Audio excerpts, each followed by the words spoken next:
UIN Alauddin Makassar.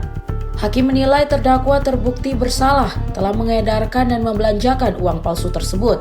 Sidang kasus digelar di Ruang Kartika Pengadilan Negeri Sungguh Minasa, Jalan Usman Salengke, Kecamatan Sombopu, Kabupaten Goa, Sulawesi Selatan pada Rabu 27 Agustus 2025. Dipimpin Hakim Ketua Dian Marta Budi Nugraini dan 2 hakim anggota yakni Yeni Wahyuning Tias dan Syahabuddin.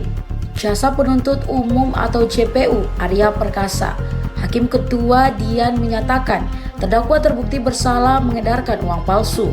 Perbuatan Mubin dinilai melanggar seluruh unsur dalam pasal 36 ayat 3 Jungto, pasal 26 ayat 3 Undang-Undang Republik Indonesia Nomor 7 Tahun 2011 tentang mata uang Junto, pasal 55 ayat 1 ke 1 KUHP.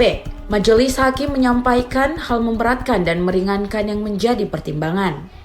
Download Tribun X sekarang, menghadirkan lokal menjadi Indonesia.